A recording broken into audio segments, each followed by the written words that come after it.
Now, if you couldn't tell, I quite like to be nostalgic on this channel and look at things from my childhood that I remember fondly, and there isn't a show I remember more fondly than Ben 10, especially with that fucking theme song.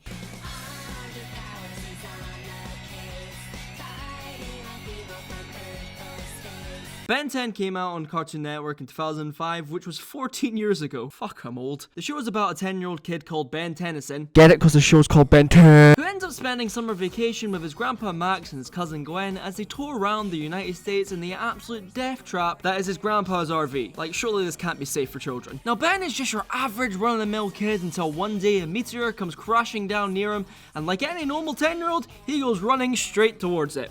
Fucking psychopath. Once he gets there, he finds a watch called the Omnitrix. It jumps on and attaches to Ben's wrist, and it grants him the ability to transform into 10 different aliens, all with unique powers and abilities. Safe to say, I think a lot of people like this show, so much so that it became quite possibly one of the most popular shows on Cartoon Network at the time. Meaning that Cartoon Network milked this franchise for all it's worth, having multiple series, spin-offs, and reboots still on the go today, and hundreds of toys which I probably begged my poor mother to buy, a couple weird live-action movies, and of course, more than a few games along the way too. The first of which being Ben 10 Protector of Earth, which if you've read the title of this video, is the game I'm looking at today. Protector of Earth came out in 2007 and plays quite like an action platformer, seeing you play as Ben himself and take control of the Omnitrix, as you smash, burn and roll over multiple different aliens and fight a whole host of different characters from the show all across the good old US of A. I was an avid Ben 10 fan back in the day, and while I haven't kept up with the show since like 2010, give or take, I remember the show was filled with some great characters, interesting stories, over-the-top alien action, and of course some great comedy. I would even eagerly get up early on a Saturday morning just to watch the latest episode, which makes a bit of a difference now considering I tend to sleep to a reasonable time of 2 PM these days. Now, in saying all that, I did play this game when it came out originally for the PSP, but I generally can't remember a fucking thing about it, so I'm quite curious to see how this game is on the PS2 and to see if it's as good as the show itself or if it ends up like all the other licensed games out there. And by that, I mean burning in the pits of hell.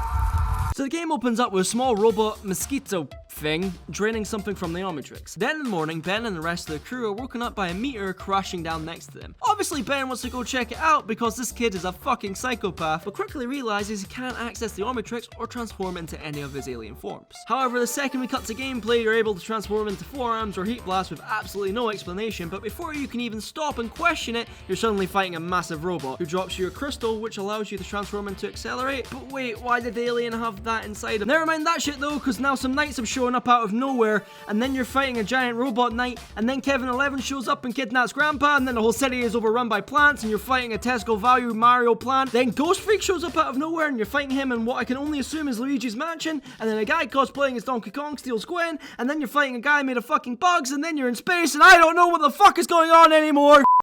Right, safe to say, the plot is a bit messy, and by messy I mean I've seen cleaner landfills in the story to this game. Characters just pop in out of nowhere for no real reason whatsoever, and while I understand why the developers probably wanted to include as many characters as they could for some good old fan service, from a story perspective it makes zero sense, as the second a character is introduced they're just as easily disposed of. To me, having them suddenly show up randomly because the plot demands it just seems a bit rushed and overall lazy. Also, if you're playing this game you better be up to date with your Ben 10 trivia and knowledge, as this game expects you to know every single little detail of Ben 10's history without a single drop of an explanation in sight. Again, that's great for fans of the series, and this game is 100% made for the fans, but for someone like me who hasn't watched the show in well over 10 years, safe to say I was a little lost more or less half the time. From what I could piece together, the story here is basically that Cthulhu Jr. over here, otherwise known as Vilgax, who is the main big bad villain in the show, has managed to gain access to the Null Void, which I assume is like a giant space prison. Again, I have no clue because the game doesn't tell you what it is. Anyway, he has used it to unleash some of Ben's greatest foes, and is also planning to send the Earth into the Null Void or destroy it, or something, you know, generic bad guy motive 101. He's also the one that sent down the mosquito robot that drained Ben's watch so he could capture the DNA of the Omnitrix, so he could put it into crystal form and give it to your enemies to power them up. So basically, you need to go out and stop Vilgax while also gaining back these pieces of the Omnitrix from villains you beat along the way. The story is pretty much something you would see in any episode of the show, but it feels a bit all over the place to me with the amount of characters characters it tries to cram into a 5-hour campaign. On the plus side though, the game looks pretty good for the most part. I mean, they've managed to translate the 2D art style of the cartoon more or less really well for this 3D game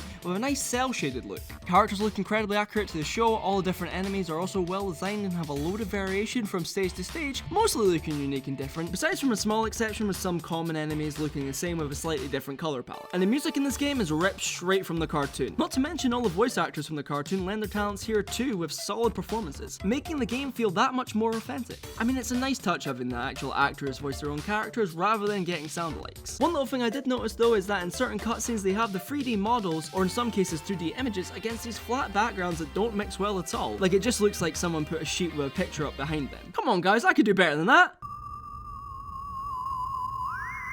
See? Besides my complaints here and there though, the overall presentation in this game is very well put together and actually looks really good, which is a rarity for a lot of licensed games. What the fuck did they do to your face? You have 5 different stages to play in this game, all having specific level design, villains and boss fights to make them feel different from one another. With each stage having 5 different levels in it, 3 of which being in a slightly similar style to side-scrolling beat-em-ups. As you get to a specific point, beat up a load of guys and advance on with the level until the next bunch of baddies show up. Now the way this level design works can get a little repetitive after a while, and some levels do overstay their welcome a bit, but I think this action is nicely broken up with platforming and puzzles placed throughout the game, which utilize all of Ben's alien specific abilities, like Forearm's ability to smash stuff and accelerate speed, as well as using Ben himself to sneak into small places. This means the game isn't just mindless button mashing action, and you actually have to somewhat use your head. I mean, I would say that if it wasn't for the game straight up telling you what you have to do every time. Like, I get this game is made for a younger audience, but Jesus Christ on a bike, the amount of hand-holding here is fucking ridiculous. Like, the second I get to any sort of puzzle, I approximately have about 2 seconds to figure out what to do before the game's like, you know you're supposed to use cannonball here, right? I mean, it's a massive ramp placed in the middle of nowhere. It's not exactly hard to figure out I need to turn into the alien that's only powers turning into a fucking ball. You also get the same hints constantly throughout this game, which can get a little annoying when you're hearing stuff like this over and over again.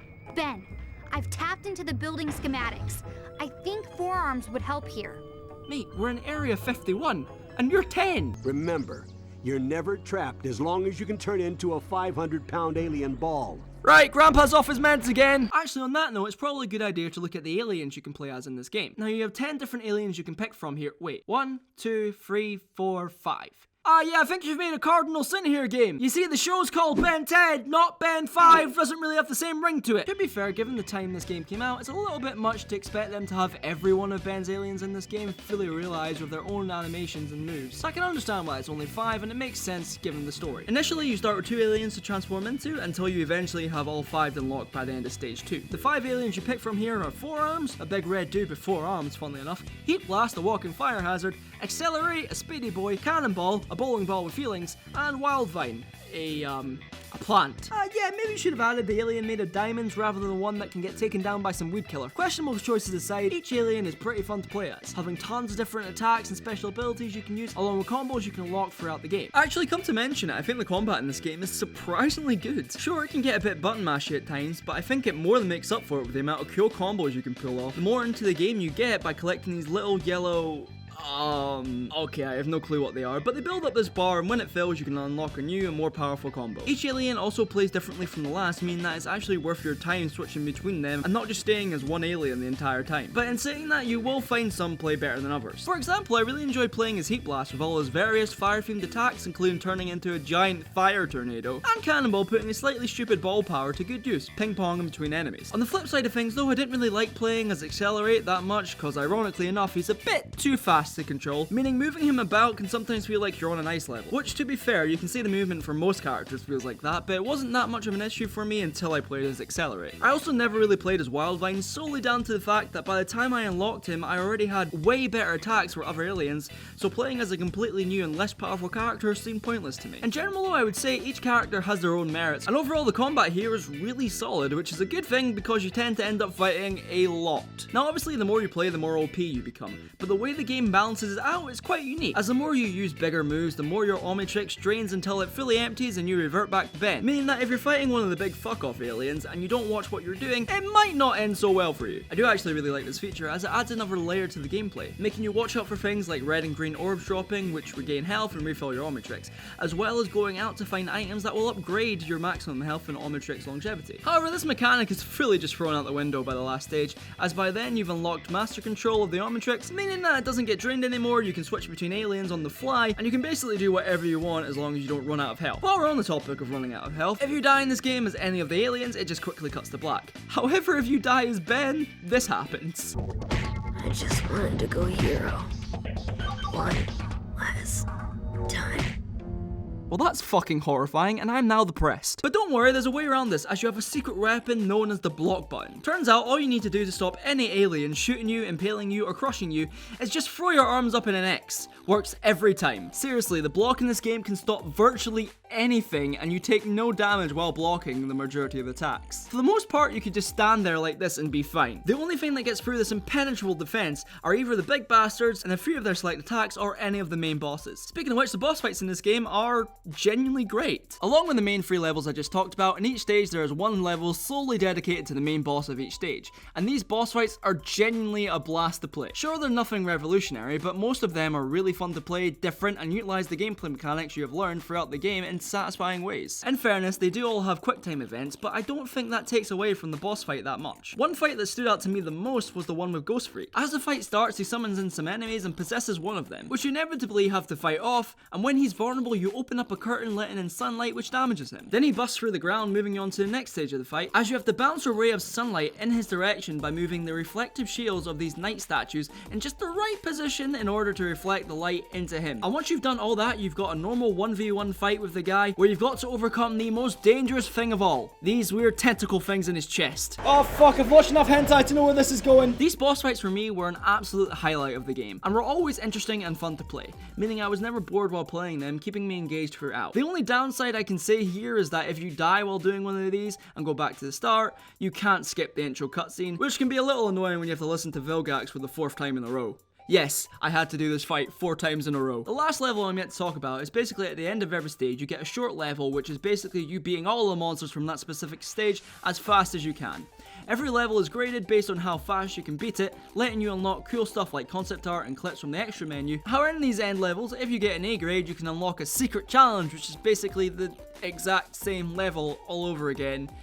And to be honest, I'm not really sure what these unlock if you play them, so probably could have just left them out. Once you finish the game, you can go back and play any of levels you want. However, this time you have all the aliens at your disposal, meaning you can get better grades for particular levels, unlocking more stuff in the extras menu if that's your thing, and also solve puzzles you may not have been able to solve before because you didn't have the specific alien you needed, helping find collectibles you may have missed the first time round, like the free sumo cards that are scattered around the main levels. Although I'm not particularly sure what you gain by collecting these cards, but hey, they're not exactly hard to find, so if you want to be a completionist and collect them all, it's easy enough. Now, going into this game, I can 100% say I did not have high hopes at all, and the bar was set pretty low considering this was a licensed game in the mid-2000s, but after playing through it, I can genuinely say the game's actually pretty good. Now granted, it does have its issues, like the story is really messy, the constant hand-holding is a little annoying, and the gameplay has some small issues, like the depth perception can be a little off when platforming through the levels. But I can look past these issues in favour of the game's show-accurate presentation, fun combat, creative use of puzzles and platforming placed throughout the levels,